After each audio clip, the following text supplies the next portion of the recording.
Hey, James. So I just wanted to, I think you made a good point about Peter Oborne and his piece on Keir Starmer, because I think it shows if he's lying and being dishonest in opposition, I think it's only going to get worse when it gets to government. Fair point.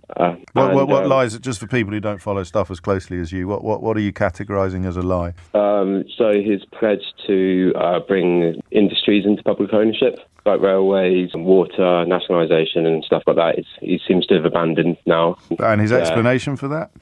There's been none. Well, there has.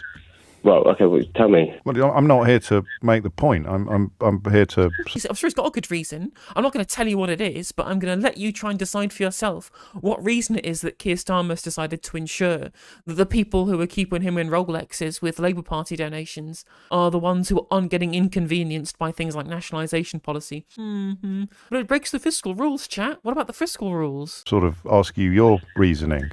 If you're unaware of the explanations, I mean, part of it is to do with the fact that the compensation that you'd have to pay to the companies that currently owe them is cripplingly high, which makes a fair point on why did he make the promise in the first place. But the explanation of why he's abandoned it is something you should probably have researched before ringing in. I mean, depends which industry you're talking about, right? If you're talking about, I don't know, the water industry, which is the most important one, like the most important industry to nationalise is the water industry, because it's just the absolute best case study for the failure of privatisation of a natural resource, of a natural monopoly. So the best case that we can make is for nationalisation of the water companies, and we have the ability to give them unlimited fines. That was a Therese Coffey policy, to allow unlimited fines to be doled out to these people who already take the fines they have to pay into their profit and loss projections, so they don't have to care about the negative issues about getting fined, because it's so little that they can just still maintain profit margins even after getting fined. So you want to fine them so much so that the company tanks and the share price drops down,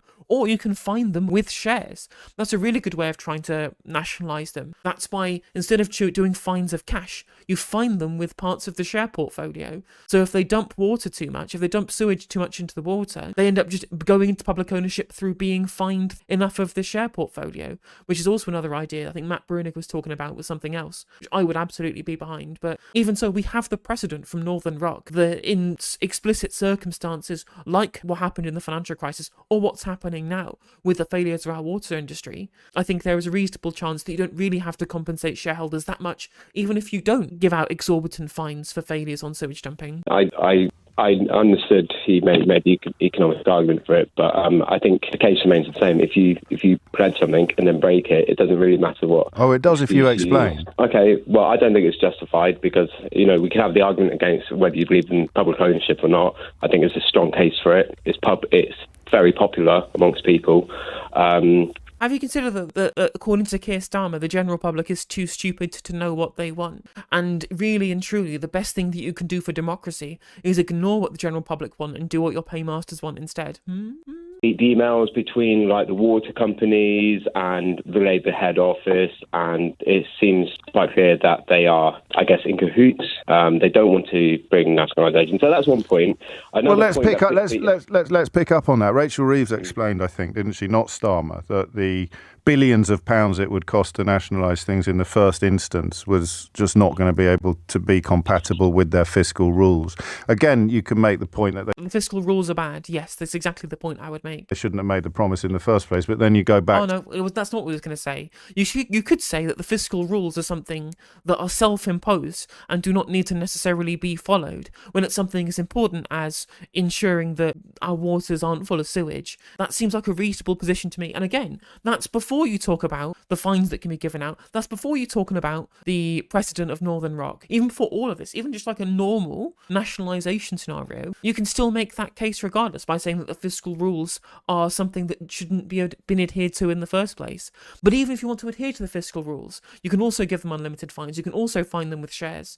You can also not have to pay full share price because of using Northern Rock as a precedent, given the enormity of the situation and what's gone on with the water industry. Looking at the asset stripping of Thames Water is a very, very key example of this. You can't trust the private sector with it, and this is the exceptional circumstance that the reduced share price of Northern Rock would be absolutely justified in the same instance. To the huge shift, not just inflation, but of course Liz Truss's little adventure in Downing Street, completely changing the pitch upon which that pledge was made. I mean, listen. The issue with James, he could make a point here. There could be a salient point that he can make. Say, look, if we're still at 0% interest rates, right, or very, very low interest rates and very low bond yields, then I'd be right behind you. Money's easy to come by, very, very easy to invest. So why stop investing when you've got all this access to very, very cheap new money from the state to be able to incentivize growth?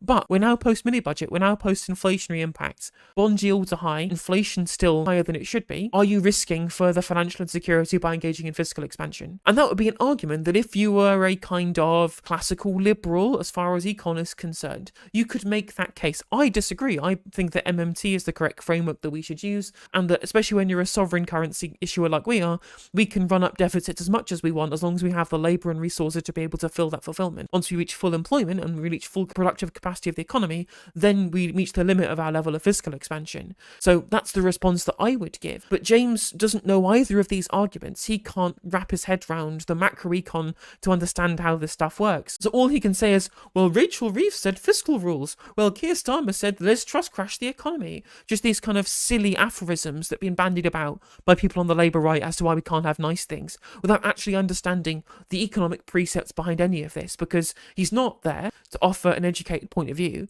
He's there because he's a Labour shill. It's as simple as that. I think you are unreachable on this, but for an objective person, the explanation is it's gone quite far towards justifying the decision, and they haven't ruled out future nationalisation of water companies. Labour MPs queuing up after it looked like Thames Water was going to trickle over the edge, warning that taxpayers may end up paying for those debts anyway. So I think you've slightly misrepresented the Labour Party. But they've explicitly ruled it out, James. They have literally explicitly ruled it out. And on top of that, we're going to have to pay for this extra infrastructure spending to revamp our failed water industry from somewhere. That money is going to have to come from somewhere. It can either come from extra bills that we pay to the companies themselves. It can come out of their profits, their potential dividends. It could come out of general taxation, like money that the Exchequer is spending on day-to-day spending, or it can come from new money as in form of fiscal expansion. There are plenty of places this money could come from. The problem is if you do it via bills, that's regressive because poor people are paying the same amount of money as a larger share of their income than rich people would, as an increase in bills to be able to go into that infrastructure spending. If you do it from general taxation, it's fairer because it's more progressive because it's mostly rich people paying for it rather than poorer people. If you do it through fiscal expansion, then you could risk, once you've reached peak productive capacity of the economy, you could then engage in stoking inflation due to increase in the money supply or lack of confidence in the currency from global markets as well, and then tanking the purchasing power of the pound on global markets. And you could force the private companies to try and pay it out with their dividends by trying to control the prices or with their profits, for example. But then, once you're doing things the private sector hates, you might be into the position where you get negative coverage from the private sector indebted press about you being a communist for forcing companies to do things they don't want to do, rather than operating within a social liberal framework on economic management. So there are pluses and minuses to all of these different policies. But again, James O'Brien knows none of this. He doesn't. He just goes, well, the fiscal rules, yes, no, promise, maybe, because he doesn't bother looking into what's necessary to fix these issues. To move on, another point that Peter Oborne made, I thought was great, about the suppression of democracy within the Labour Party. So you see people, like Mayor Driscoll, for example, who's been elected as a Labour mayor, just being banned from the shortlist, for example. Yeah, I mean, that's, it's all about the manager picking the team, isn't it, though? It seems like you're making excuses for Keir Starmer, to be honest. James. Yeah, I am. That's what The caller is 100% correct there. Or was about the manager picking the team. Oh, okay, in which case you would just get rid of democracy. You would just allow the king to pick who gets to be prime minister every time. If you think that democracy can be thrown away that easily, James, why not do it with national democracy? I mean, if you want to install a clone of Tito to be a benevolent dictator, not saying I would hate that, but I believe in democracy. And you purport to believe in democracy, James. But you only purport to believe in democracy when it's something that you care about, rather than a general principle. As soon as democracy within the Labour Party gets compromised, suddenly your belief in democracy goes out the window. it sounds like. I am. Yeah. Well, maybe Well, not excuses, mate. Explanations. Yeah. Well, no, it sounds like you're making excuses. Okay, so how is it you're a not bit the of a manager? fanboy. How is it not the manager picking the team? Well, Labour's meant to be a democratic party, right? And if you believe in democracy, then you believe members should have a right to stand, as long as they are... He does have a right to stand, but just not on Keir Starmer's team. He was elected by members. Yeah, exactly. Why would you allow a democratic process to get in the way of what God King Starmer wants to do? Whichever way Caesar Starmer's thumb points can be the only way in which that we can decide who gets to be on the Labour Party caucus. Again, this is a defence of totalitarianism from James here. Keir Starmer is the manager. He was actually denied. Okay, if you believe in that top-down... I'm being the devil's advocate, Dan. I'm just being the devil's advocate, Dan. You're making points, and I'm responding to them.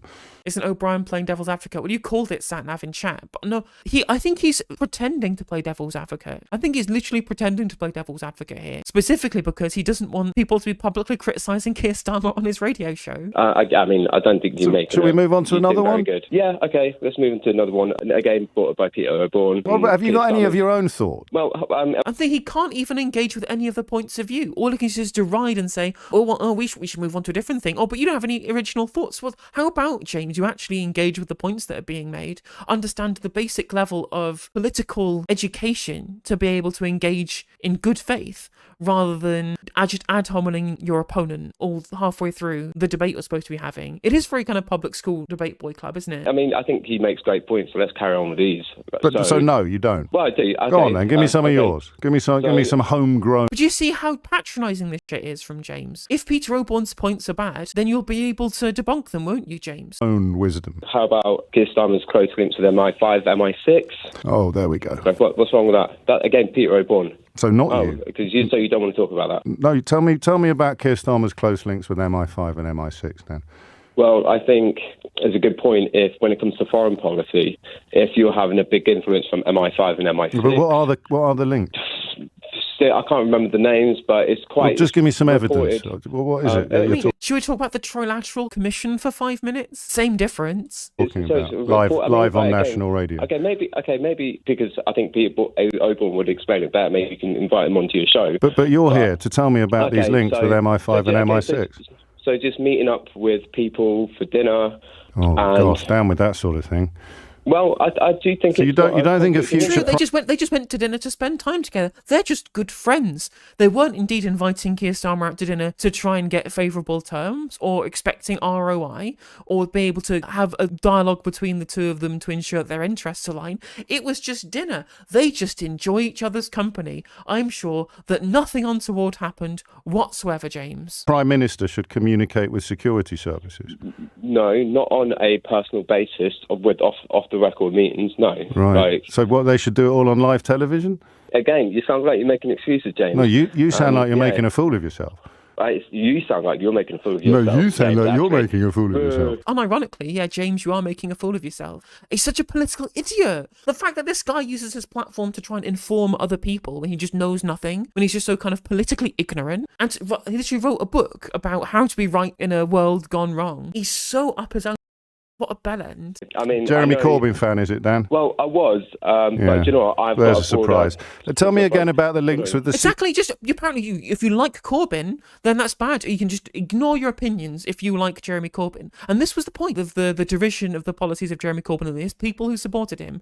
You just deride them for holding opinions that you dislike, and then you can completely ignore any positions they hold or even their own democratic participation. It's literally the meme that I posted on TikTok earlier today, and I posted it on Twitter as well, from when we were watching the Theresa May podcast appearance yesterday, about centrists believing that anybody else outside of their tiny Overton window is infected with ideology, and they are the only ones who are pragmatic enough to be free of ideology, when centrism itself is an ideology. It's pure ideology. But because you believe you're not ideological, everybody else who you believe is can suddenly be completely disregarded for being consumed as an ideologue. It's so pretentious and condescending. If you support the Jam Man, suddenly that's it. All political relevance of your opinion has been revoked. Secret links with the security services that you know about. How about you maybe look into it, James, and get Peter O'Brien on your show? Because at the end of the day... At the end of the day, Dan... Every valid point I brought up, you've made an excuse for. No, I've offered you an explanation. Let's run through them again. So they haven't completely ruled out nationalisation of the industries that you listed. And the reason that they've given... Yes, they have. They literally have already. For pausing or reconsidering is the complete change in the economic landscape and the imposition of their quite well-established fiscal rules. Okay, so first of all, you've got to defend the fiscal rules because they're self-imposed. And second of all, James, please spend me 5 minutes explaining how the current economic situations mean these things are off the table. Explain to me. Go on, James. Right? You're supposed to be the educated one here, explaining things to other people about why they're wrong, being the grand arbiter of what is or is not good policy or is not pragmatism. Okay, explain to me the economic circumstances that makes this impossible. Show us the wealth of your knowledge of macroeconomics, James. I'm sure it's there. I'm sure you're very well educated on this. Wonder what he studied and where he went to university. Of course he went to the London School of Economics. Of course. And he read PPE. He read PPE at LSE. Of course he did. And he went to private school. Every time it's a private school. In the context of which candidates are going to stand, there's definitely room for argument, and you possibly people could have made your argument a little better than you did, but the idea of a manager picking his own team is one that many people will be fairly comfortable with. And then when it comes to the links with MI5 and MI6, the leaflets that you're desperately leafing through that everyone can hear, you probably should have read before you rang in. Well, I mean, it seems like you've just brushed over every reason I've given. I've just literally gone back over it and explained in some detail. So as a Democratic Party, why do you think it's a good reason? I've got to go to the news now, Dan, but I'll allow you. Go on, ask me the question. As a Democratic Party, why do you think it's a good reason for what? To suppress democracy and ban people from standing just because they don't have the same views as you, even though they might be legitimate. Because it's the party's views that are going to be examined and fought upon the next election. So the party should be able to vote on which candidates get to stand, so that the party's views are represented, and the views are not indeed that of the dear leader, the General Secretary, right? Again, this is not a party that believes in democratic centralism, James, or at least it's not supposed to, unless you really truly believe that there should be a democratic centralist vanguard of neoliberalism. You don't believe. So you can see what happens when a party is riven with people that don't actually want the leadership to win. Dan, you've just shown everybody listening what that sounds like. Okay, all right. Well, James, I know you're Starmer fanboy, so let's leave it at that. Yeah. But let's just to be absolutely clear that you understand how well this has gone for you. You've just demonstrated to everybody listening what happens when you have people within a party movement who don't want it to succeed. So that again, this false dichotomy between support Starmer and his policies and succeed, and support left-wing policies and democracy and not succeed. Right? Again, this is a complete nonsense dichotomy. There's no he's not brought any evidence here, given what we already know about the public support for the kind of economic policies that we actually do need to see, despite all of that, despite the fact that even with the much derided Corbyn, polls show that even if Corbyn was still leader, people would still be voting for the Labour Party over the Conservative Party. And that is, again, what I said before about Brexit and about their differences on foreign policy. But if we're just talking about domestic economic policy, I have seen zero evidence that adhering to internal party democracy and adhering to a more transformational economic platform would necessarily lose them as many votes, or lose them so many votes that means they would not be able to win the next election. He's not demonstrated this at all, but he's presenting the false dichotomy because he knows it's how he gets to shut people that he disagrees with out of the conversation by saying, we can't have you expressing your political opinions. What happens when we lose the election? Because we will. When that is not necessarily anything that is based on empiricism. And in fact, if you look at it, the polls for Labour are between 40 and 45%. That's not that much more than the Jam Man himself got in 2017. I'm just saying. JOB has just announced he'd prefer a traitorous liar because institution. Well, exactly. Again, if you took all of the same precepts that James is espousing here and took it to a national platform, he'd be the first person saying, well, actually, it's fine for Stalin to send this person to the manager picks the team. It explains why Starmer has taken a stand on some selection issues. Do you understand that, mate? Or do you need Peter Oborne to explain it to you? I get it that you don't have any criticism of, or will allow any decent criticism of Keir Starmer. Well, you missed the opening of the programme then. I get it. What time did you tune in today? Do you know what? Have a good day. What time did you tune in? Because you missed all the criticism. It doesn't matter. At 10 o'clock. Scale of 1 to 10, how well has this gone for you, Dan? 11. There you go. Jeremy Corbyn fan in a nutshell. It's 11:31. Thomas Watts has your headlines. I need to call in. This guy deserves some serious humbling. If you enjoyed this video, please do consider liking and subscribing. It does help out the channel and the algorithm. And if you click the bell notification icon, it will let you know when I go live and when I upload videos. If you'd like to follow me on social media, my handle is @NoJusticeMTG, and that is Twitter, TikTok, Facebook, Instagram, Twitch, and YouTube. If you want to support my channel in a more financial manner, you can do so by becoming a member for just 99p, by super chatting, or by supporting me on Patreon, with the link is in the description of this video, and hopefully I'll catch you on the next segment.